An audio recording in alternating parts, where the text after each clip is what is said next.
Kaya alright mga master, bali nakakuha na tayo ng first booking natin. Ito na sa Popo.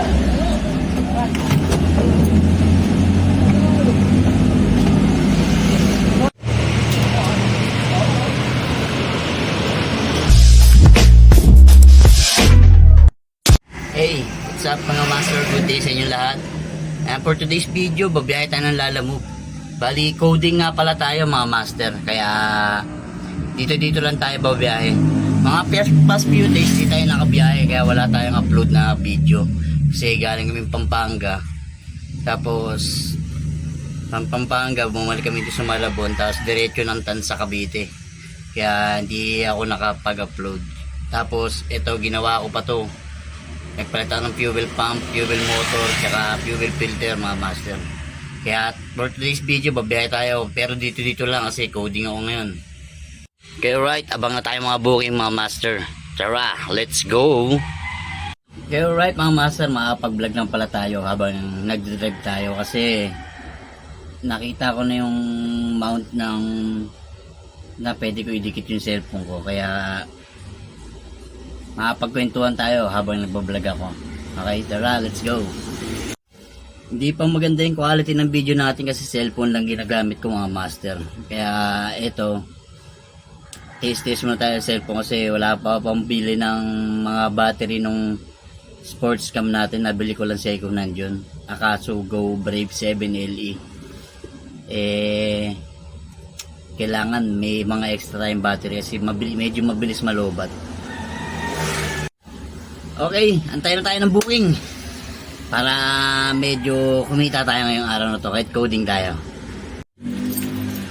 Alas grabe mga master, mga baba ng pair ngayon, kaya medyo mamimili tayo ng biyahe, yung medyo malaki-laki yung fare para hindi naman tayo talo sa gasolina. Mga ano dito mga master, ang lalayo ng pickup tapos ang late ng fare. Kaya wala pa rin tayong makuha ngayon. Time check, time 56. Bumaba tayo, sumakay tayo dito sa sakyan. Is 10:30. 10:40. Mga 10:14. Dito na tayo. Ilang minuto na tayo nag-aantay mga master. Mga pick up point is 4 km, 10 km, 7 km. Kaya wala pa rin tayong makuha. Kaya ito, kahapon, babiyahe sana ako kaso mga master, 2 oras na ako nag-aantay, wala akong makuha. Lalayo ng pick up point. Ganito sila, alam mo, pagka wala masyadong booking, kahit malalayo, binabato niya sa'yo. Bale, itong DE64B natin is gagawin ko ng camper van mga master. Pero hindi siya yung camper van talaga na ano, ditanggal yung mga camper niya, yung mga gamit niya na pang camping, para magamit pa rin natin pang pamilya and pang personal, pati na rin sa negosyo. Totally mga master, mayroon pa tayong isang pang 1,000 kg na van, kaso need pa condition, conditioning ko pa mga master, and pipinturahan yung buo, kaya hindi rin natin magamit pa. Kasi baka mamaya matuyuan ng langis kasi medyo may tagas yung langis niya. Kaya dun sa mga oil seal may tagas siya. Kaya magpapalit pa ng mga oil seal nun.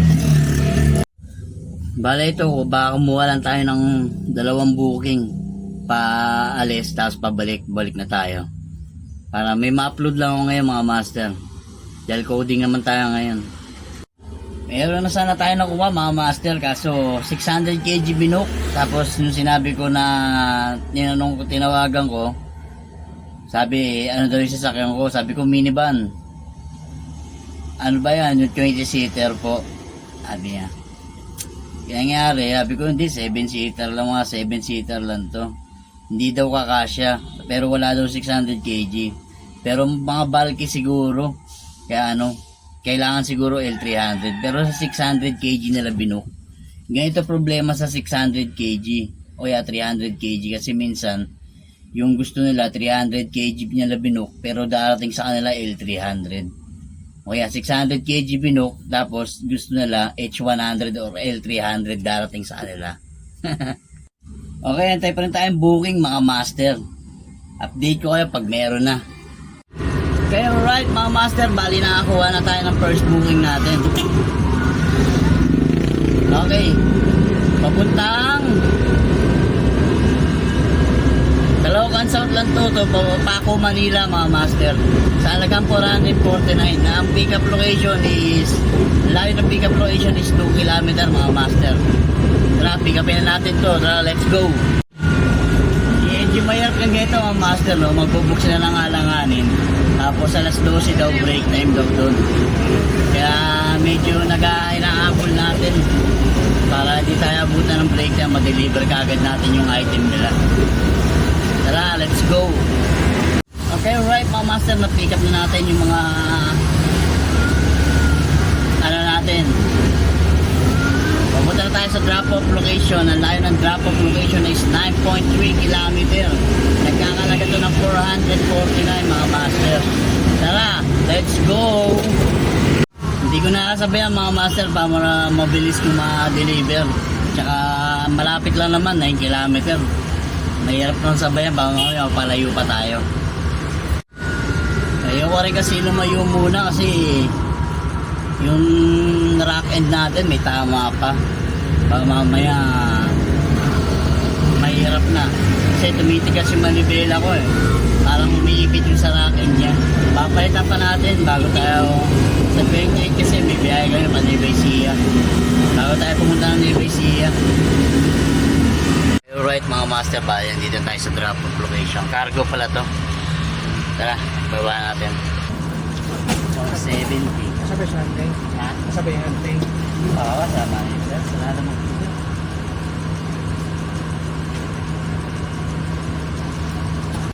Okay, done first booking mga master. Ang time second booking natin. Tara, let's go. Okay, yung first booking nga pala natin is nagkakalaga ng 449. Nag-send si sir sa Gcash natin ng 470. Naitip tayo na 21 pesos. Siguro mga master, mag-aabang na lang tayo ng pabalik kasi 12:30 na. Bali 4.5 hours na lang yung ilalagay natin dito sa kalsada kasi coding tayo ngayon. Meron sanang pamalabon mga master kaso credit kaya hindi natin muna kinuha kasi marami nakikita. Halos nasa 2.6k pa yung natin laman ng wallet natin. Yan, meron din mga lumalabas mga master pa Makati yung pickup kaso problema is walang window hour sa Makati, mahuhuli lang tayo kaya abang-abang na lang tayo. Tara mga master, gapang-gapang tayo.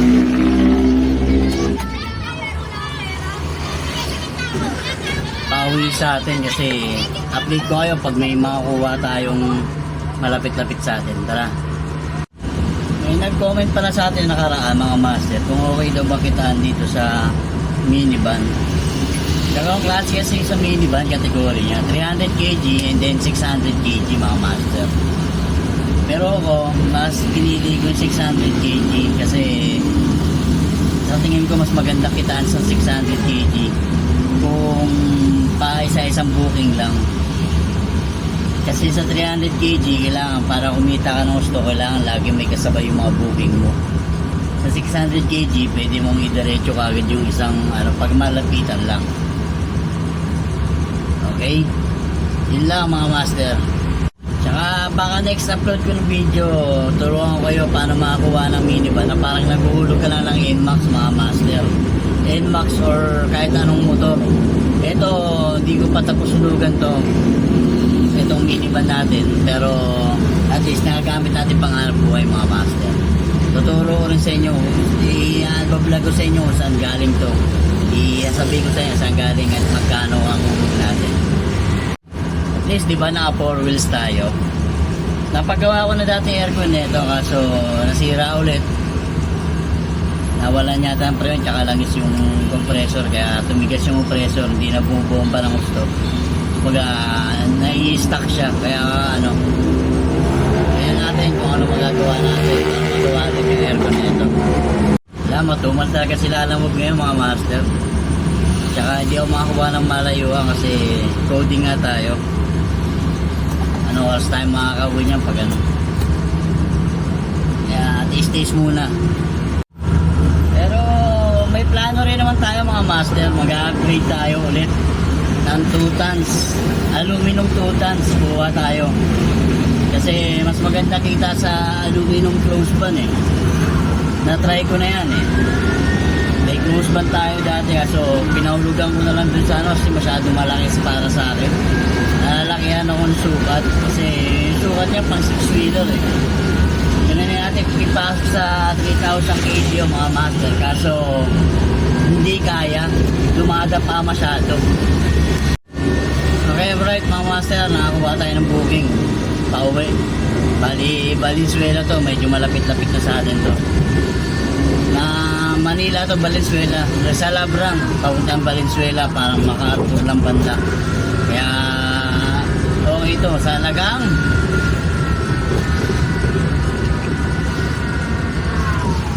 Nagkakalaga to ng 437 mga master. Tara, let's go. Pick upin na natin to. Alright mga master, kargaan time tayo. Let's go.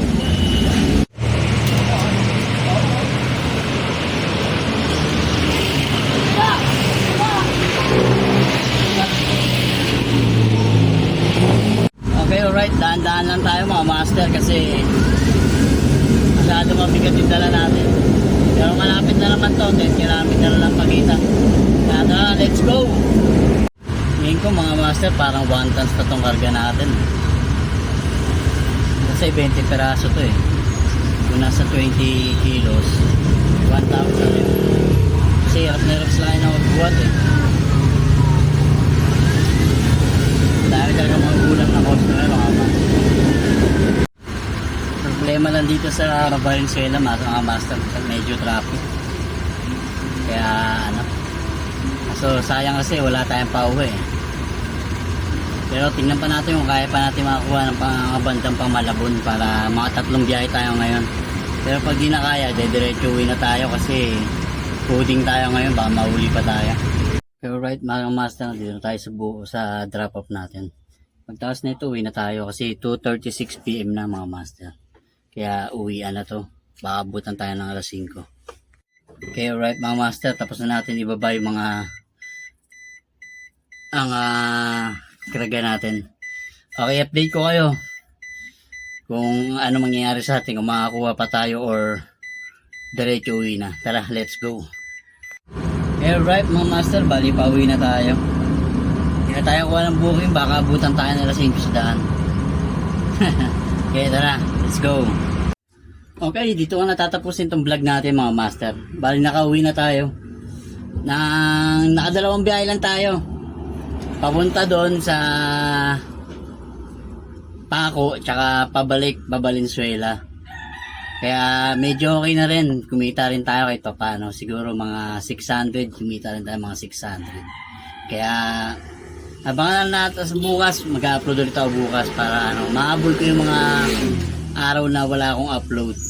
Okay? Okay, maraming salamat sa inyo mga master. Okay, subscribe nyo itong channel ko para makita nyo yung mga tunay na biyahe ni Lala mo. Medyo coding day tayo kaya hindi tayo kumita maayos. Kaya, okay, this is Master Court, the Jack of all trades.